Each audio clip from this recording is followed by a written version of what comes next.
result is that it is republishing another party's data in a commercial context. In my view, and this is just my view, the legal trend will look more towards the what rather than the how.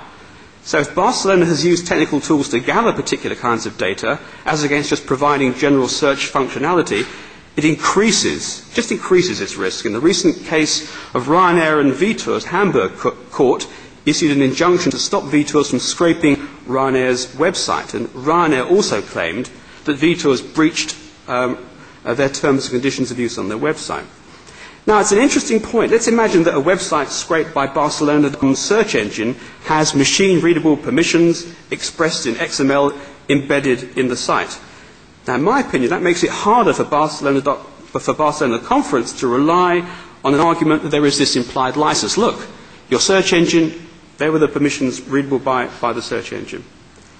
Now, let's look at the position if the local business services data was extracted from the excellent publishing site and generated on the fly on the Barcelona Conference site by the user as a result of a search made by the user.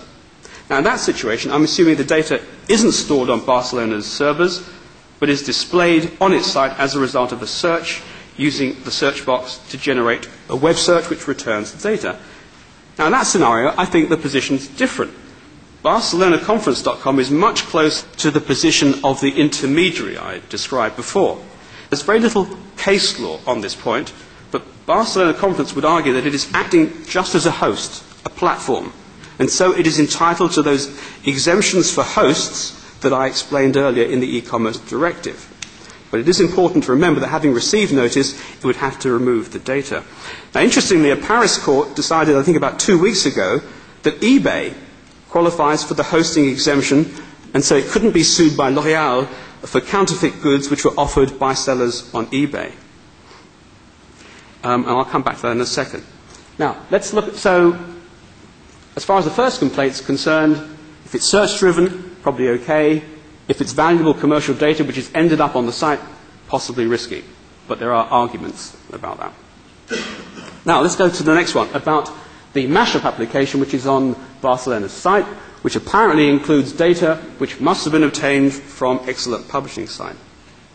Now, with apologies to you tech-savvy people in the audience, let me just define a mashup taken from Wikipedia as a web application that combines data or functionality from two or more sources into a single integrated application. An example of a mashup is the use of cartographic data from Google Maps to add location information to real estate data, so creating a new web service. Now, we need to look at the substance more than the technology.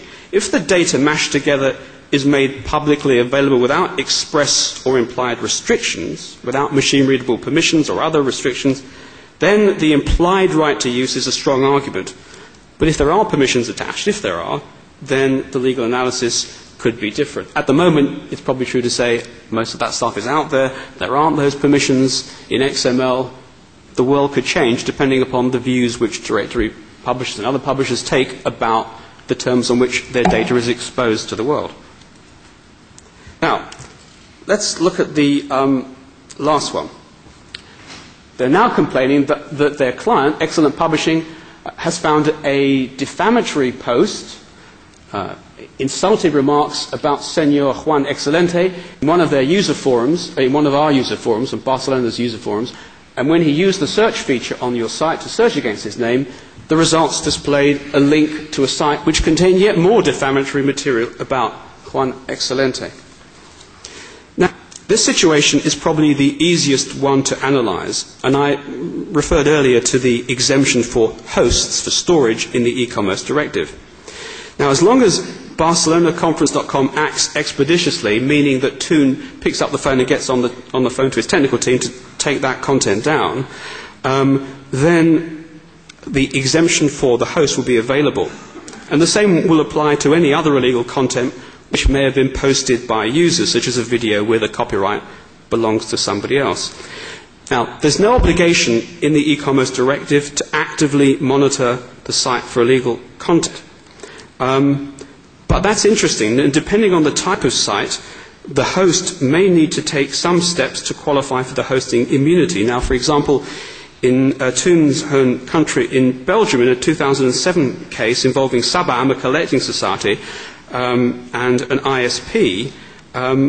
The judge said that although the ISP did not have to monitor, it said that there was no duty. He said that the ISP did have a duty to use some filtering technology. So the standards that might be applied today by the courts, in other words, looking around at the sort of technologies that are available, may move the obligations on the platform, on the host, to do certain things in order to qualify for hosting exemption. And there's certainly stuff in the e-commerce directive. In other words, can one simply take a policy of hear no evil, see no evil, or does one have to take active steps? That is a judgment, and not only a legal judgment, it's also, I think, a business judgment. And it's quite interesting, I mentioned before that when the Paris court decided in favour of eBay, they looked at what eBay was doing to prevent the offering of counterfeit pirate goods on the site.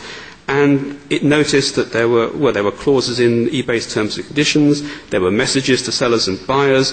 They've also got eBay's Vero program about policies to protect IP, and then they took things down radically. So I think we can expect the goalpost to move. And that's quite apart from the fact that a business needs to take a decision if it's reliant on user-generated content. Does it want to moderate? Facebook, I think, has about 120 people moderating content, looking for pornographic images, looking for images that may be inappropriate in relation to children.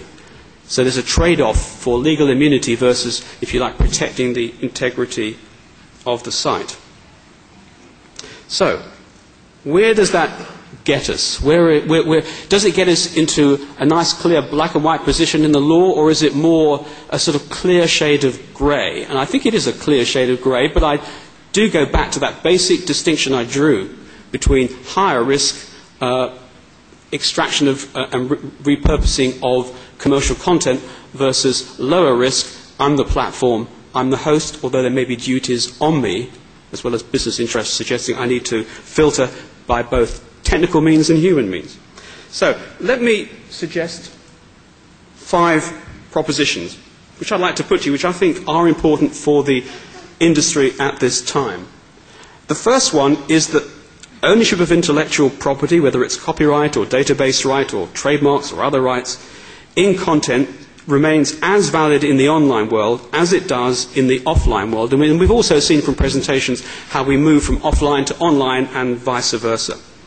And I think the challenge of monetizing content does not, of itself, invalidate the role and importance of intellectual property.